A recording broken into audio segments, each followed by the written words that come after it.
comienzo acá, pero que no se veo algunas deficiencias ahí de lo que significa Estado social y democrático de derecho. Le vamos a decir esto rápidamente, inclusive para que quede ahí consignado en el canal, este concepto tan importante que todo el mundo cree que lo maneja y no es tan fácil, porque tiene componentes políticos, jurídicos e históricos. Entonces no se puede entender Estado social democrático de derecho como una simple definición, sino que hay que hacer aquí un recorrido por lo que significa, digamos, este término tan importante de lo que es un Estado social democrático de derecho. Empecemos por la palabra Estado. La palabra Estado es algo moderno, aunque se hablan de ciudades-estados en Grecia. El Estado, digamos, es una construcción moderna que yo la podría como que signar con el Renacimiento, ¿ya? El poder se ejercía de manera personal, pero llegó un momento en que surgió una persona jurídica que es el Estado para ejercer el poder, ¿ya? Y que se vuelve fuente jurídica, ¿ya? Porque estos señores que están aquí, el Estado produce la ley, ¿ya? La ley, aquí tiene una diferencia, porque hay una ley que es solamente para los gobernados. ¿Ya? El Estado surge como una forma absoluta en principio, y entonces se produce una ley que por supuesto no la produce un parlamento, sino que la produce un déspota, un rey, ¿ya? Un monarca, y hace una ley e impone su voluntad por medio de esta ley que por supuesto solamente es para los gobernados. Quería decir yo que esta forma de aparición del Estado, decía, es de manera un autoritarismo. Es decir, en la primera manifestación, porque de Estado podemos decir muchas cosas, y estoy simplificando y esquematizando. La primera forma de Estado que aparece es la forma, ¿el Estado qué? Absoluto. El Estado absoluto. ¿A qué está vinculado eso? Está vinculado al feudalismo.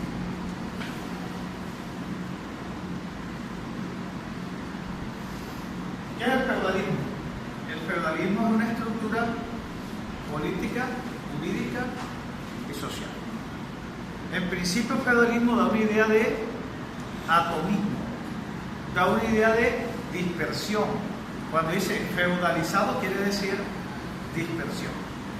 Si nosotros imagináramos este territorio feudalizado, entonces encontráramos el feudo de Valledupar, o el reino de Valledupar, el reino de San Diego.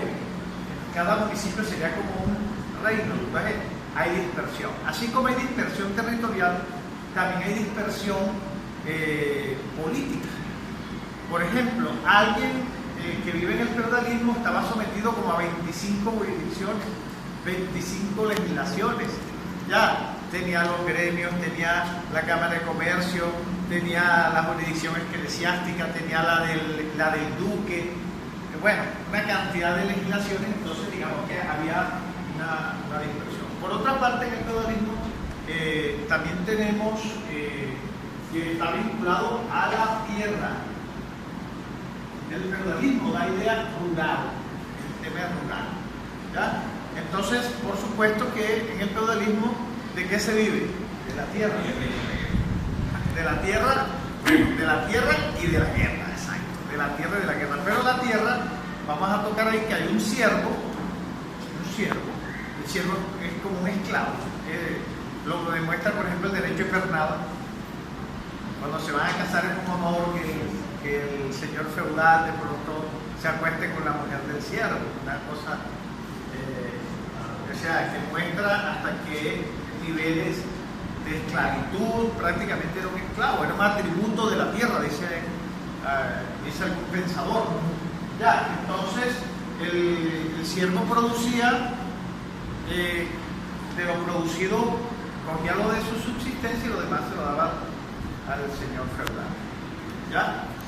Por otra parte, vivían de la guerra, por eso están los castillos. En cada reino hay un castillo.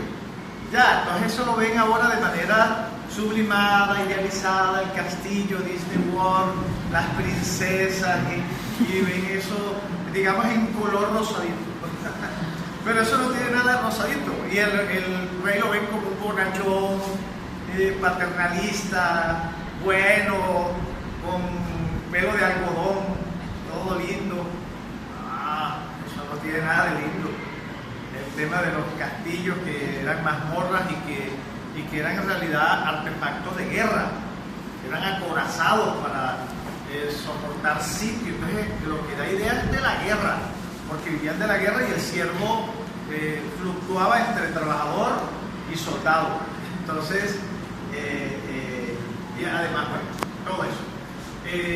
Estos señores feudales, o este rey, que también aquí se articulaba el feudalismo también en un rey, y eso tiene muchas particularidades. En Francia se dio de una manera, o en el territorio continental se dio de una manera, y en Inglaterra se dio de otra manera. En una parte fue violenta, en otra parte fue pacífica. Luego uno comienza con la Carta Magna. Bueno, yo estoy tratando aquí de simplificar, pero a esto tiene sus detalles que no me voy a poner a decir, sino que lo voy a decir de manera gruesa. Entonces, bueno, división del trabajo. No existía división del trabajo. Ustedes ahorita, yo pongo aquí a Rudy, entonces alguien le hizo los zapatos, alguien le hizo la ropa, el corte, todo. Ya, en ese momento no, en ese momento no existía división del trabajo.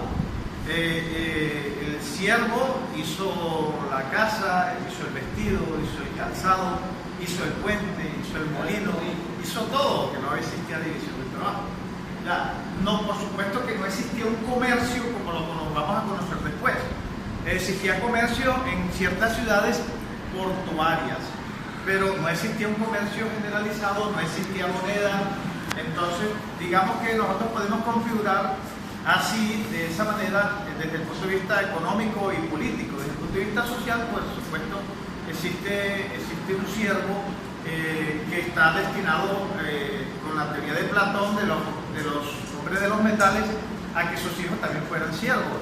No había una movilidad social entre ellos, y existían unas relaciones de producción totalmente atrasadas.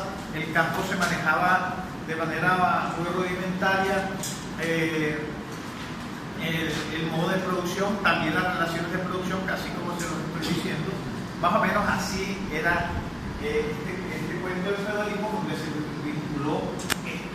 Por supuesto que el rey o el señor feudal era alguien autoritario. Creo que Foucault el que dice que había en ese momento para un siervo como 400 motivos para que lo llevaran a la horca. Existían las penas corporales, no existía división del poder. Bueno, estaba concentrado todo el poder en un señor, y que eso se resume en una famosa frase que dice que el Estado soy yo. Que lo dice Luis, el Estado soy yo. Y bueno, ese es más o menos pincelado el tema del Estado. Creo que Foucault también habla de ese desdoblamiento que hay con el poder, ¿ya? Que meterse, y eso todavía se da. Dice que el que atentaba contra el rey, así comienza un libro muy famoso de Foucault que se llama Vigilar y Castigar. Meterse con el rey era como meterse con el padre, ¿ya? Había como, y todavía es así, si usted ataca a un policía, ataca a la policía. Ya, usted está atacando a la persona, pero también está atacando la institución. Aquí pasa lo mismo, ¿ya? Aquí está el rey, pero también está una persona jurídica que se llama el Estado, con el cual se ejerce el poder. Bueno, así, ese es el primer Estado, el que se llama Estado absoluto. Después va a haber, digamos, una confrontación. En Inglaterra se dio de una manera distinta, pero donde comenzó todo fue en Inglaterra. Ya, después incluso continuó en Estados Unidos, antes que en Francia, que se nos olvida eso, y que Arciniega no lo recuerda. ¿Ya? que en Estados Unidos continuó el proceso que comienza en Inglaterra con la Carta Magna, con Bill O'Reilly, con el Petition O'Reilly, con todo eso que comenzó con Ricardo Corazón de León cuando se va para las cruzadas, queda Juan sin tierra, hay el enfrentamiento con Robin Hood y todo ese cuento, toda la historia esa y que termina en la Carta Magna y que es un tema económico, porque algo del feudalismo es que los reyes gastaban grandes cantidades de dinero en guerra y malbarataban, vivían como, digamos, manos rotas, entonces ponían impuestos y eso trajo problemas no con los siervos sino con los señores feudales. El rey tuvo problemas con los señores feudales y ahí viene la Carta Magna y de allí viene una regla constitucional que va a estar en todas las constituciones, que es que los impuestos los pone ¿quién? El Parlamento. Le quitaron esa facultad al rey de poner impuestos porque abusaron de esa facultad. Entonces, lo que quiero decir es que hay como una lucha por algo que se llama, esa palabra no tiene los ecos que tiene ahora, libertad. Y se llama las libertades, ¿cierto? Y después vamos a hablar de lo que se llama derecho. Que repito, no tenemos tiempo aquí de explicar eso porque estamos simplificando. En Francia se dio de una manera y en Inglaterra se dio de otra manera. De todas maneras, de todas formas, tanto lo que pasó en Estados Unidos como lo que pasó en Inglaterra influyó grandemente en la Revolución Francesa. Bueno, pero entonces quiero decir que contra esto, lo voy a despachar de un solo plumazo, se opuso la burguesía, emergió la burguesía. La burguesía tenía otra idea en la cabeza, otra idea desde el punto de vista económico, político y social. Con esto también confluye otra circunstancia histórica que se llama la revolución, la revolución industrial. La revolución industrial, es decir, viene la máquina. Y ahí los Gremlins que se oponen a la máquina, que habla Viviano Uribe, lo explica de una manera muy hermosa. Entonces viene la revolución industrial. ¿Qué hizo la revolución industrial? Traer la máquina, el vapor, ¿ya? Y entonces esto confluyó con la burguesía y entonces dijeron, bueno, aquí las cosas hay que hacerlas de otra manera. Entonces la burguesía no podía vivir de la guerra, así como, por lo menos de la misma manera que los feudales no, sino de otra manera, porque la guerra sigue y la guerra es un negocio para los bancos y para todo eso, pero ya sea otra historia.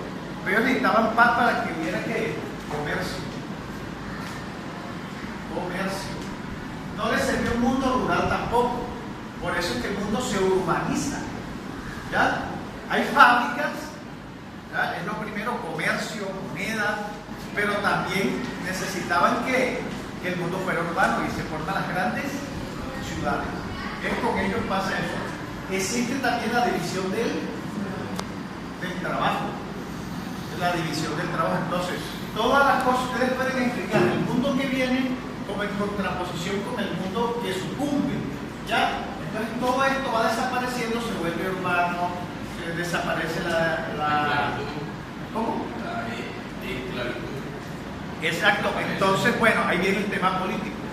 Entonces, ¿el tema político cuál es? El tema político es que antes, y se me olvidó decirlo, cómo se transmitía el poder y cómo se legitimaba el poder. Existían las teocracias, ¿ya? Y Dios era importante para este tema político, Dios era importantísimo, ¿ya? Entonces, los que detentaban el poder eran descendientes de Dios y estaba cruzado el tema de la teoría de las dos espadas y todo ese cuento, ¿ya? Pero aquí entonces van a decir que Dios no tiene nada que ver en esto y se inventa que el contrato social, que entre otras cosas no tiene tiempo ni tiene espacio, sino que eso es una simple teoría, el tema del contrato social para legitimar esto. Entonces todo se hace secularmente, se seculariza el mundo, es decir, como dice Lutero, que viene del protestantismo, manda a los curas de las iglesias, ¿ya? Y se seculariza el poder, es decir, el poder es un tema que no es de los sacerdotes, tiene que ser de personas civiles que no tienen nada que ver con eso. Entonces ya el poder no no se va a legitimar por Dios, sino que existe el contrato social y de allí viene. De allí viene un tema que se llama derechos. Entonces, usted habla de derechos ahora bien, sin ningún problema, pero es que hablar de derechos en ese momento era subversivo. Y si no me quieren creer, que piensen en Nariño. Nariño ni siquiera inventó nada, sino que tradujo los derechos del hombre y el ciudadano. ¿Y qué pasó? Lo cargaron de cadenas y lo cargaron de cosas. Entonces, esta burguesía, voy a hablar un poco de cosas. Esta burguesía se toma el poder. Esta burguesía sufrió el poder. El Estado absoluto los encarceló, los persiguió, los exilió, los torturó. Entonces, cuando ellos se toman el poder, incluso piensan incluso en eliminar el Estado. Pero dicen, bueno, si eliminamos el Estado, vendrá la anarquía, vendrá el caos. Entonces, ¿qué dicen? Bueno, vamos a dejar el Estado, pero lo vamos a limitar.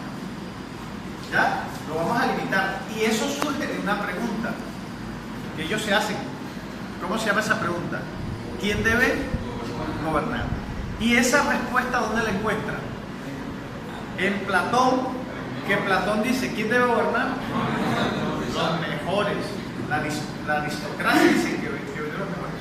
Sin embargo, Aristóteles, que es discípulo de Platón, dice, ¿qué dice Platón sobre esa pregunta? Aún si fuera el mejor, se corrompe. Miren el ejemplo de Chávez o el ejemplo de Uribe, tanto de izquierda como de derecha.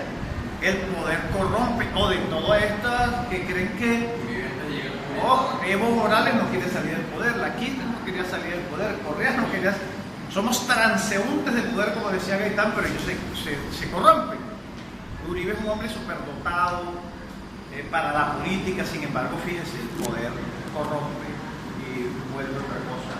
Entonces, lo primero que hacen ellos es, entonces dice, Aristóteles dice, aún el mejor, si le damos todo el poder, se corrompe. Entonces, de ahí surge la división de los poderes. Hay que dividir el poder, que no sea una persona que detente el poder ejecutivo, legislativo y judicial, sino que vamos a dividir el poder. Eso es lo primero, dividir el poder. Lo segundo, que es de esa frase que dice Aristóteles, que no sea que gobierne la ley, el gobierno de las leyes. De allí que surge el Estado social y democrático, de ahí surge el Estado de Derecho. Fíjense que el Estado de Derecho, de lo que se surge, es para limitar a los gobernantes, no para limitar a los gobernados. Por eso el liberalismo desde su génesis lo que busca es limitar al que tiene el poder. El liberalismo considera que el que tiene el poder es peligroso, tiene una desconfianza ante el poder, entonces lo que quiere es limitar el poder, limitar al gobernante. ¿Desde dónde? Desde el Estado de Derecho. ¿Con qué? Bueno, sí. Pero si hacemos historia, las veces que ha tomado el poder el liberalismo hacia atrás, ha hecho una barbaridad. Bueno, ya le vamos a hacer la crítica al liberalismo. Aquí mismo le vamos a hacer la crítica. Lo que estamos diciendo aquí, un poco esquemáticamente, lo cual no es preciso, ya porque los esquemas no son verdaderos, pero sí son pedagógicos y indicativos. Es eso, el Estado de Derecho quiere limitar el poder. Entonces, ¿cómo lo hace? En principio con la ley, con el derecho, y segundo, ¿con qué? Limita el poder con el derecho, pero también achica el Estado.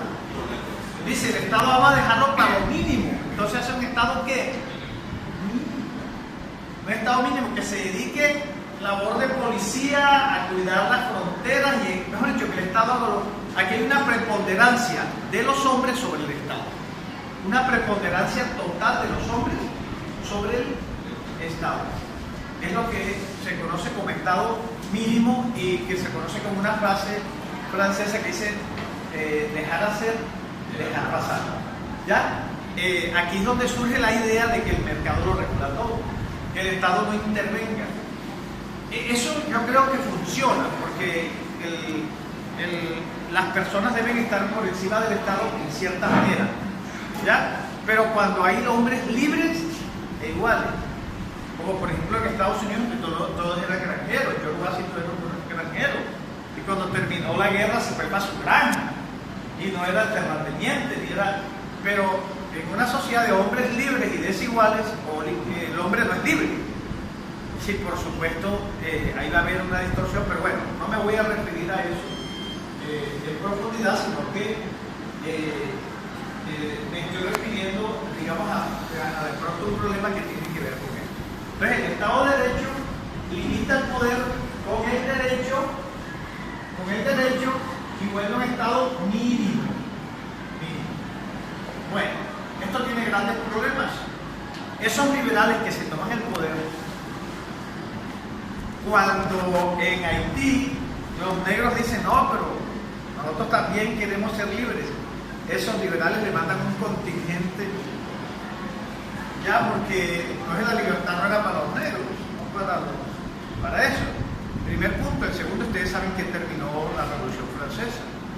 Terminó en la época del terror de Robespierre y se empezaron a cortar, después que terminaron de cortarle la cabeza con la guillotina, que es un invento de la Revolución Francesa, cuando le cortaron la cabeza a todos los nobles que pudieron, se la empezaron a cortar ellos mismos. Ya, entonces, ¿en qué terminó? Por otra parte, hubo como una especie de conejo, que es la palabra de hoy, como el tema de lo que estaban hablando en el Congreso, le hicieron conejo a las mujeres. Las mujeres participaron como nadie en la Revolución Francesa y ellas pensaron que iban a ser beneficiadas del término derechos del hombre. Que dicen, no, es que en el hombre está incluido la mujer, pero la mujer no fue incluida. La mujer tenía una tutela porque no tenía personalidad política ni jurídica. Entonces la mujer no podía votar, la mujer no podía contratar. Y a veces, para librarse de la tutela del padre, se casaban y resulta que entraban a una tutela todavía más feroz, que era la del marido. Y la mujer no recibió ningún beneficio. Es más, los liberales, para citar a Kant, que es un liberal paradigmático, dice que la mujer es un ser sensual e incapaz del pensamiento abstracto. Esta es la mujer, digamos, la primera falla de los liberales fue con las mujeres.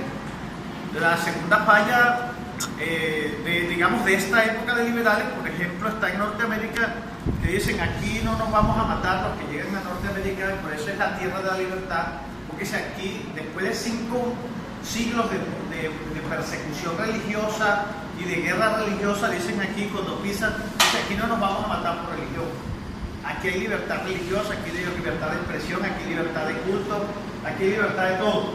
Pero sin embargo, ¿qué pasó en Norteamérica? Los primeros que acabaron, hay un hombre que se llama Pecosville y una canción muy linda de Pecosville, ¿no? El vaquero más valiente que existió. Es pegajosa la canción de Pecosville y ahí dice, en la misma canción, por eso dice Diana Uribe que la historia está cantada, dice que mataba búfalos y indios igual, era igual. Es decir, aquí por lo menos, y ahí está el libro de cómo es la canción de Joe Arroyo, de la rebelión, que dice que no le pegue a la negra, que no es otra cosa que el tema sexual. El negro celoso porque lo que estaba haciendo, pero ¿qué quiere decir eso? Que por lo menos aquí hubo un mestizaje, ¿ya? Pero en Estados Unidos no hubo eso. Allá acabaron ya llegaron unos hombres buenos, justos, que están en La Letra Escarlata, en películas como Las Brujas de Salem, hombres severos, pero ya lo exterminaron totalmente los indígenas. Da la carta del jefe Seattle al presidente de los Estados Unidos, donde muestra esa cosa, y metieron el ferrocarril y bueno, acabaron con eso.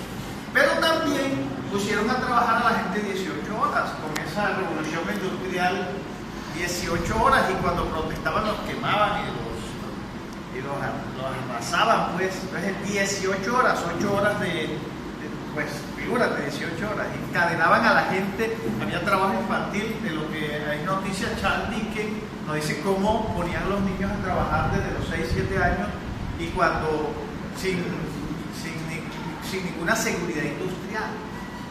Es decir, los sometían a vapores y en 3-4 años esa gente no servía. ninguna seguridad industrial y por supuesto sin ninguna seguridad social. Cuando se enfermaban los tiraban a la calle para que se murieran.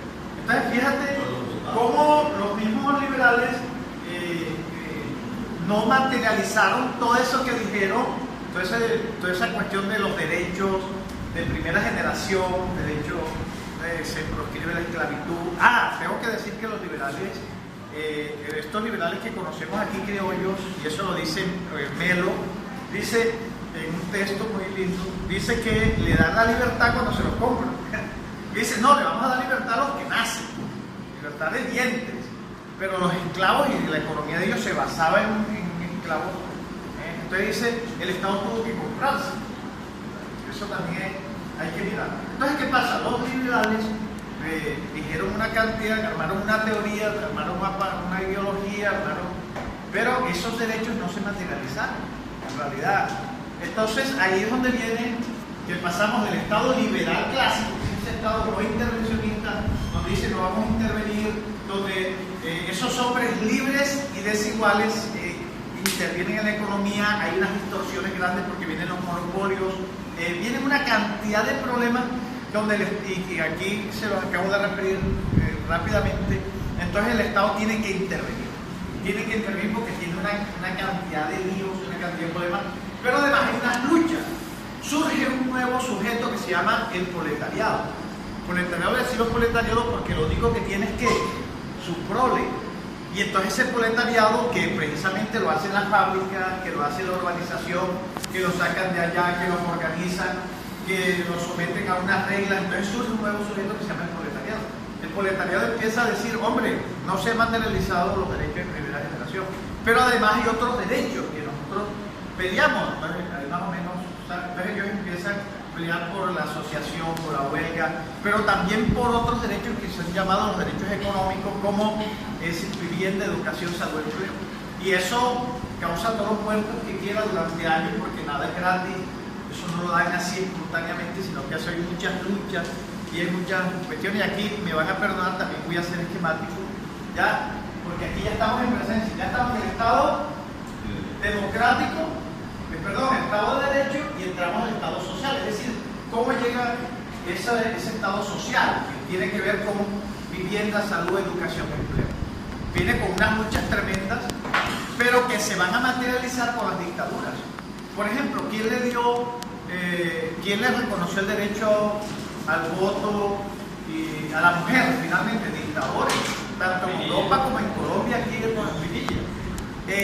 Rojas Pinilla yo creo que es el presidente más social, bueno, presidente no, que ha pasado por aquí, más social, el Dorado, en la avenida la 26, los aeropuertos, todos los hizo hospitales casi en toda Colombia, carretera, aprovechando una bonanza cafetera. Hay gente todavía que dice, el general Rojas Pinilla, eso es una cosa, porque hizo muchísimo, claro que también mató estudiantes, mató obreros, los que se amnistiaron también los pasos, bueno, a eso se les olvida también, pero bueno, es una cuestión. Pero lo que quiero decir es que vienen unos gobiernos autoritarios que se preocuparon por salud, educación, vivienda, empleo. Mire, Hitler, que venimos del crack del 29 y quizá eso responde de pronto a la emergencia de Hitler, todo ese colapso económico, pero en el gobierno de Hitler había perdido el empleo.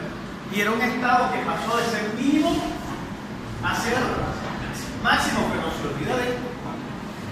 No era un Estado de Derecho, porque allí no me hable de libertad, no me hable de garantías, no me hable de nada, pero era un Estado máximo. ¿Máximo en qué? Que el Estado se encargaba de usted. Se encargaba de la salud, la educación, vivienda y empleo suyo. Ese era el Estado.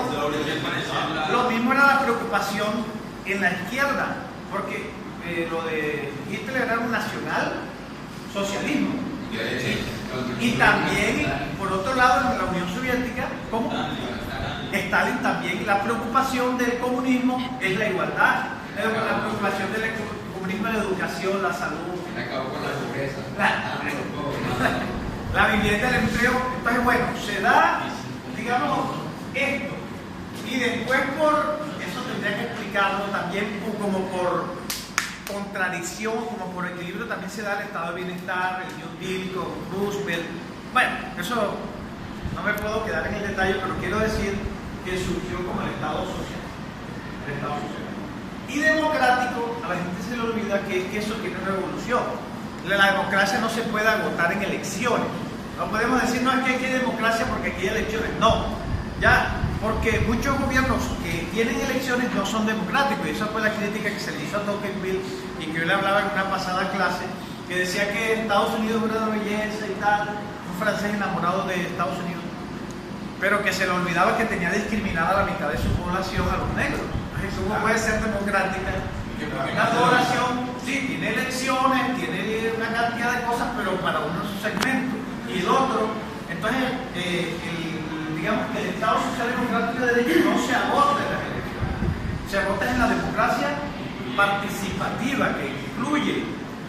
Entonces ahí tiene que ver la inclusión de las minorías, ¿ya? Entonces la lucha de la mujer, por ejemplo, que no es una minoría, pero que es tratada como una minoría y que todavía sigue siendo discriminada y las mujeres están en pie de lucha.